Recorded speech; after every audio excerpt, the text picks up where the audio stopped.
In 1 year, 6 young women last seen hitching were murdered. Despite a nationwide pattern of beatings, rapes, and murders, young women continue to thumb rides, often from the same street corner where they know another girl hitched her way to death.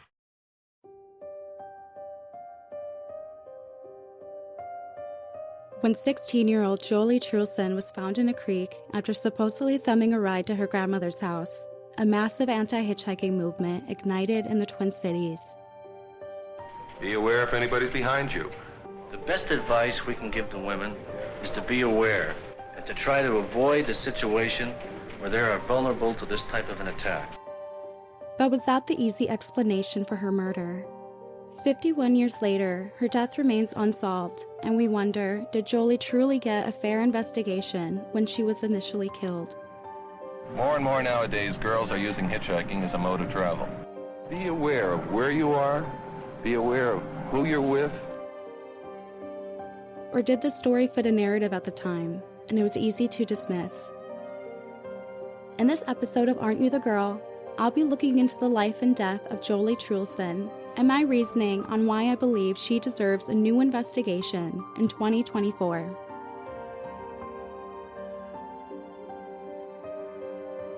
You know, when a girl gets in a car, she has no control of the situation once that car takes off.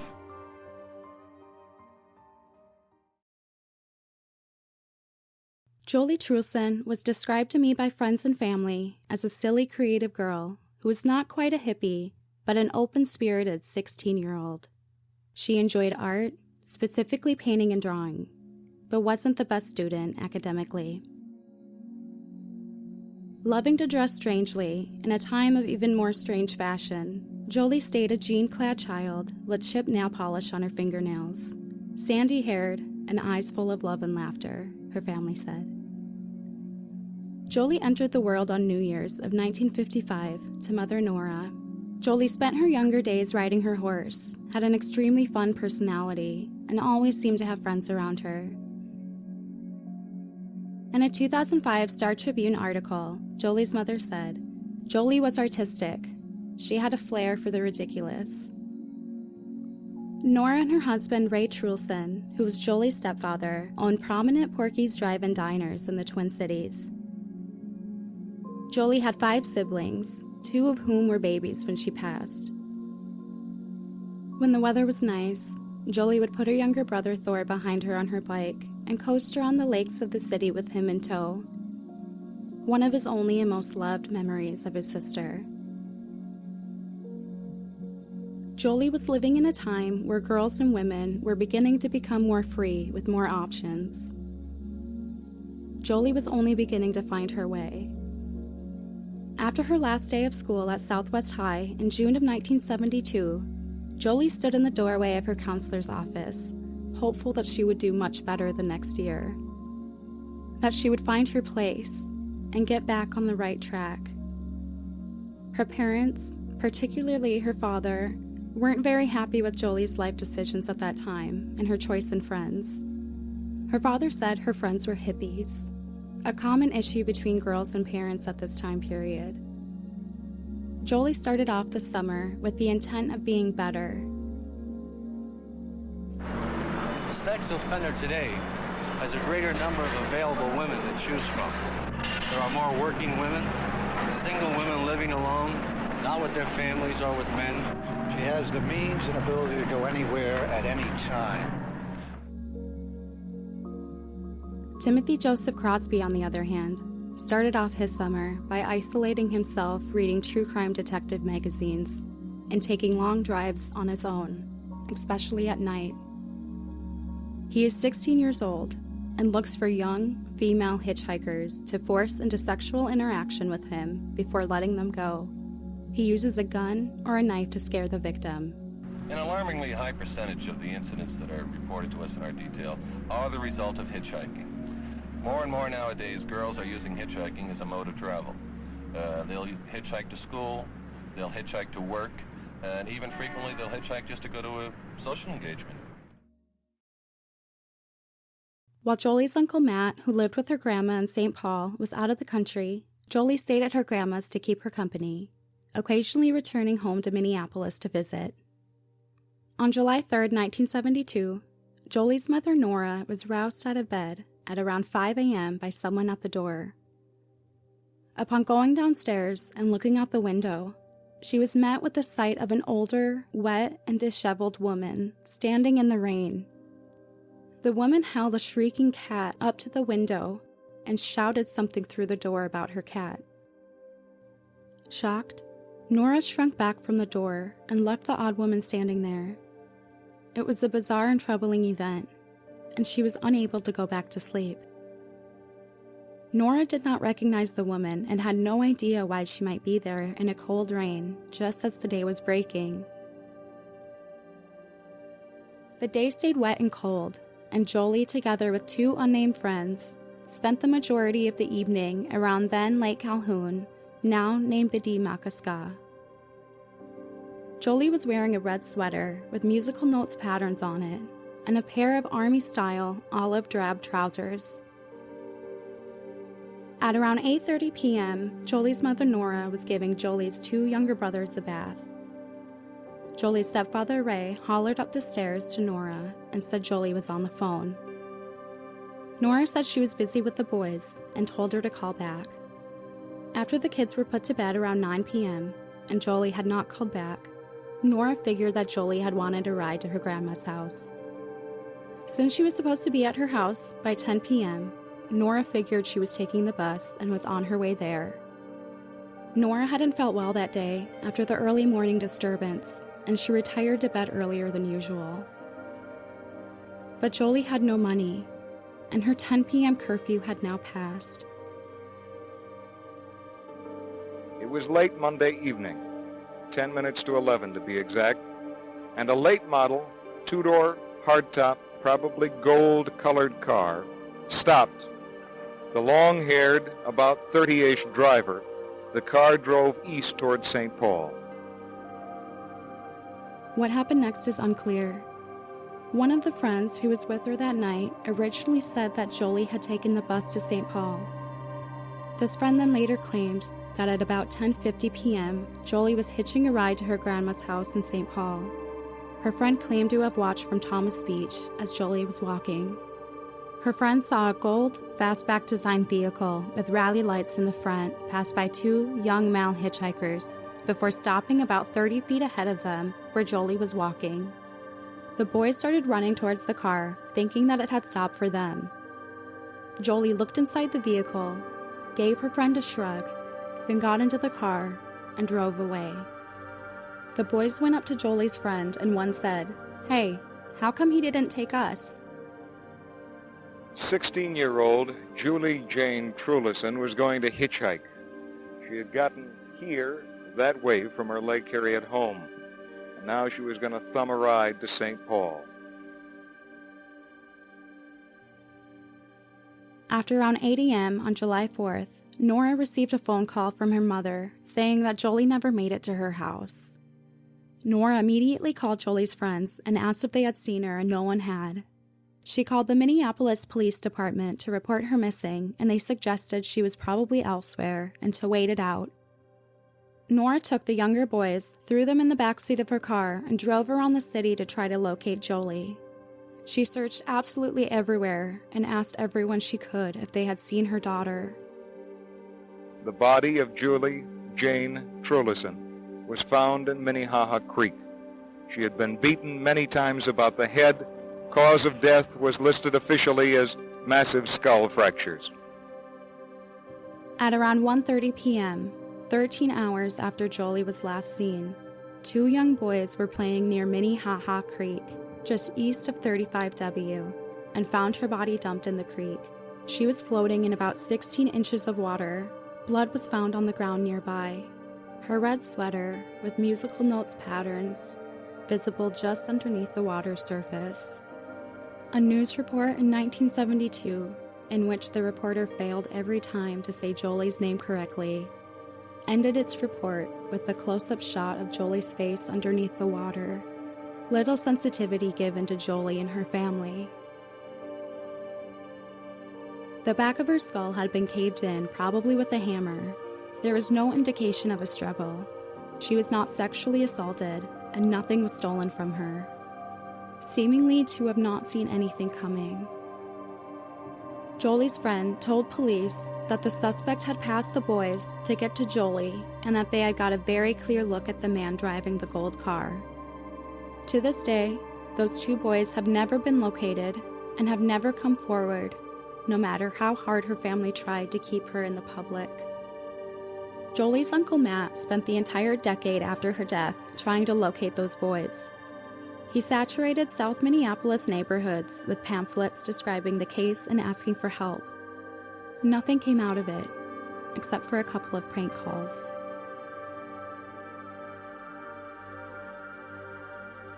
Minneapolis police would now like to talk with two young male hitchhikers who were seen in the vicinity where Julie was picked up at 10:50 Monday night.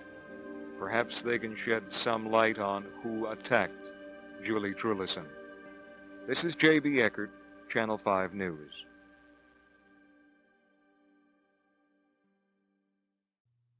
This is an age where the area was much more of a local hangout than it is now. However, the weather was cold that night, and not many people were out in general, adding an extra layer of invisibility to Joli's case.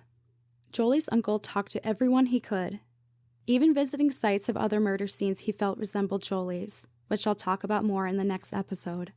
The only description of the driver was provided by her friend, who stated multiple times that she didn't look at his face, but offered the following information. White male, straight brown hair, possible glasses, age 20 to 30. No sketch was made, and no other details were ever released regarding Joli's death. It's important to understand that Joli died 51 years ago. At this time, a lot of teenagers were hitchhiking, which means hitchhiking assaults and fatalities were also rising. Deputy Ryzinko from the Minneapolis Department during that time stated they have been getting reports of several assaults a week on young girls who were hitchhiking. Telling newspapers at the time of Joli's death, "We've had some real serious assaults. What can happen is that a girl gets picked up by a guy and refuses to submit to his demands, and he gets mad and roughs her up." Timothy Crosby used girls who were hitchhiking to fuel his own sexual desires for at least 2 years before he was first caught in 1974. It was an outlet for many men at the time, but the blame was mostly put on the woman for getting into the vehicle. In the 6 months leading up to Joli's death in July of 1972, Minneapolis reported 35 assaults on women who were hitching in the area. Police on Joli's case quickly used her story to confirm their fears of women hitchhiking, which was an actual headline for Joli's death. Though some cases were pretty severe, no other reports of girls being murdered were reported, and none of the stories have any similarities to Joli's demise. Lieutenant Searles, who was originally in charge of Joli's case, said he looked into about 100 similar hitching cases and incidences by 1974, and none bore a resemblance to Joli. The other girls were beaten. Joli was hit in the back of the head without knowing it was coming. Joli had no chance to defend herself. Someone wanted to cause harm to her, leading me to feel Joli's case is more personal than it was originally believed. It wasn't only Minneapolis being overwhelmed by hitchhiking tragedies. This was a movement across the country. As highlighted in the film Rape, a preventative inquiry made a year later in 1973, law enforcement at this time were so incredibly overwhelmed with hitching horror stories, along with other cases of violence against women, in this blossoming, open culture. A big focus was put onto the victim to not hitchhike, be aware of their surroundings, teaching women to just submit to the predator, saying it's better to end up going to the sexual assault unit instead of the morgue. Joli's family made bright yellow pins with an image of Joli striking a fashion pose in a long black coat bearing the words, "Don't hitchhike, have a nice day, Joli," which they passed around the city. Joli had been warned many times not to hitchhike by her family. Her friends stopped hitching entirely after her death, terrified about what may happen to them.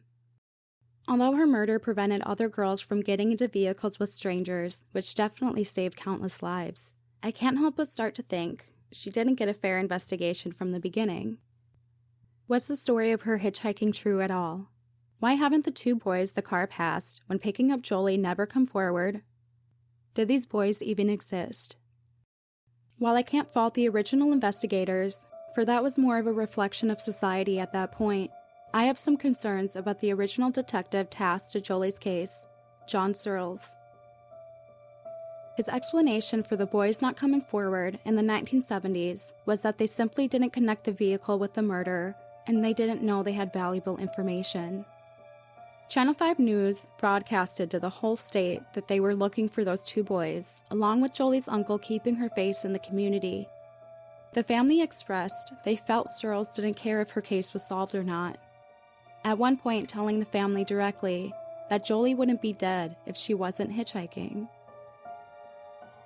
During my research into John Searles, I found he was ordered to pay civil damages for raiding a home in 1970, remarking he is plenty bitter because the city of Minneapolis hasn't backed him up, saying he can't see himself make another arrest for the city for treating him like that.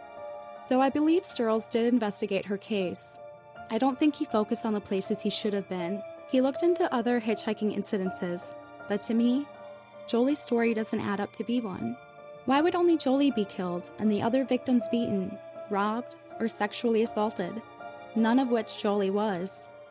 To me, the hitchhiking story doesn't add up. 51 years later, it's still a tough topic for the family how they were treated.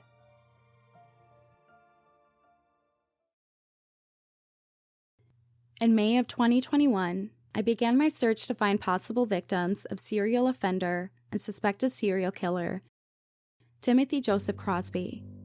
I go through his case files and court transcripts and piece together the dates Crosby was free along with vehicles he drove over the years. I start with the 1970s and know the vehicle I'll be looking for is a gold Chrysler Newport 69. Timothy started assaulting teenage girl hitchhikers in 1972 as a teenager himself. By 1974, he was driving around with a kill kit in the trunk of his vehicle with the passenger door handles removed, using his father's police handcuffs and weapon on his victims. He was already a serious offender by the age of 18 in 1974. I go into newspaper archives and start with the year of 1972 and search for a yellow car. I got to July of 1972 and came across Joli Truelson. She was last seen getting into a yellow vehicle, which matches the vehicle Timothy drove at the time. Her last known location was 20 miles from where Tim lived at the time with his parents in St. Paul, and she was heading to her grandmother's in St. Paul that night. After searching Joli's name to see what became of her case, I realized Joli had no online presence. Just a little statement at the end of her family's restaurant closing in a Star Tribune article years ago. Joli's mother wondering why the restaurant closing is getting more attention than her daughter's murder 40 years earlier. I tried to submit my tip that Tim Crosby should be looked into in her case to find out that there is no way to do that. Still, I emailed Minneapolis and the cold case FBI. I couldn't understand why she has no media presence, no number to call if you have a tip. One night, I had an overwhelming urge to write up what I had of Joli's case and post it on my website. Though she didn't fit with my website, I strongly felt that she had to be somewhere online. Within a month, Joli's brother contacted me, and my journey into Joli's life officially began. I first met Thor in December of 2021. We went to where Joli was last seen hitchhiking and went to the location of where her body was found. Thor was able to paint a picture of what the streets and community looked like half a century ago. Not much has changed overall with the roads and locations. I got the official okay to contact Minneapolis regarding Joli's case personally, to say I'm advocating for the family, which was a journey itself. Started with the Minnesota BCA Cold Case Unit to see if they could review Joli's case. They only investigate cases if the agency who has the case wants to give it to them. They told me who to reach in Minneapolis to get help with Joli's case directly. I'm entering the Minneapolis PD department in the aftermath of the murder of George Floyd by a Minneapolis police officer, sparking a nationwide defunding of the police. It's been exactly 50 years at this point since her death. Speaking to Thor, I quickly realized there was so much more to the story than I could have imagined. And for the first time, I started to doubt if Tim Crosby was my suspect for Joli's death. I called the homicide unit phone number multiple times and left messages which were never returned, spoke to different people in Minneapolis on different days, and no one could tell me why my emails and calls aren't being responded to. We went to the BCA again. I discovered in old newspaper articles that samples of Joli's had been sent previously to their lab. They had reports regarding Joli filed away. The BCA gave the Truelson family a copy of what they had and could share. The family shared the files with me. Not much is in them, and it doesn't answer many questions. I feel it's necessary to share a few key details from her case files that are concerning. Minneapolis PD took one friend's statement on July 4th, the day Joli's body was found. They took the other friend's statement on September 13th, over 2 months after her death. Not to point the finger at her friends, who are only a year or two older than Joli, but I feel their story should have been examined closer. The most concerning, confusing part? Dr. Brandt, back in 1972, listed her cause of death as undetermined between accidental or murder, something that has always bothered the Truelson family, and something they never got a clear answer on why this conclusion was made. Only certain part we know is that her death was from a massive skull fracture. Absolutely no physical evidence from her case remains. Joli had a few items found in her pockets, but since she was submerged in water for a prolonged amount of time, any evidence was washed away. After finishing my write-up of Joli's story, I finally spoke to Sergeant Sushta, the new chief of the Minneapolis Cold Case Unit. Unfortunately, Joli's murder is one of the lowest priority cases in Minneapolis. The department's cold case unit was cut completely after the 2020 tragedy. Only cases with physical evidence that can be tested are being focused on by active homicide investigators who are extremely overwhelmed by current caseloads, much less the cold ones. For cases like Joli's, someone needs to confess to killing her or confess that they know who did it for Minneapolis to ever look into her case again.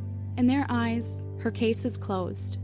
Not investigating cold cases with no DNA evidence, to me, sends the message to the public that if Minneapolis police can't solve your case within a certain time frame, the murderer will get to walk free.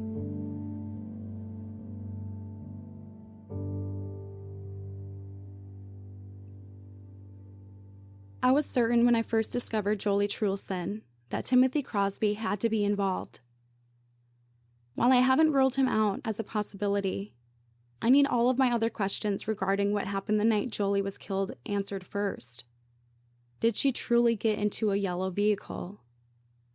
Only the detective on Joli's case can get those questions answered, yet refuses to. Joli truly deserved more from her case back in 1972, and still does today. 51 years later, this should be a time where Joli's case gets a renewed, fresh look, with the knowledge and advancements we have now. But for Joli and thousands of other cases, they are sitting collecting dust on shelves with no one advocating for them. With the permission of Joli's family, I am able to use her story to launch this series. Joli is still loved and deeply missed. Her family have been strong in their advocacy and dedication to Joli. We will never stop searching for the truth of what happened that night on July 3rd, 1972.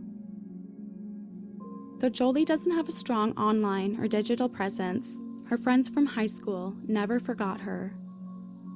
Personal Facebook groups from Joli's school had multiple posts in her memory. Her friend group is still wondering what happened to their lively, bubbly friend 51 years ago, and who took her away from them. They too have been reaching out to police with no answer. Please come forward if you have any information regarding who killed Joli. In closing, friends Terry and Barb wrote this poem in Joli's memory for the Southwest High School yearbook in 1973, the year Joli was supposed to graduate. She was like a ray of sunshine, always bubbling over with laughter. She was completely unique in her manner, never letting life depress her. She knew no hate and had no fears. She related to every type of human, and the smaller things of life too. When she'd look at you, you couldn't help but smile. For happiness was Joli's word. As she leaves this world to a life with more experiences, remember her as she was, and always will be, a little ray of sunshine. This episode of Aren't You the Girl was researched and written by Amy Pierce with the help of the Truelson family. Please listen to episode 2 about Joli's uncle's search for connections between her death and future Minneapolis victim, Mary Schlase. For sources on today's episode, along with photos of Joli and information, please go to www.aren'tyouthegirl.com. Also follow on social media to stay connected. Thank you for listening. Stay safe, everyone.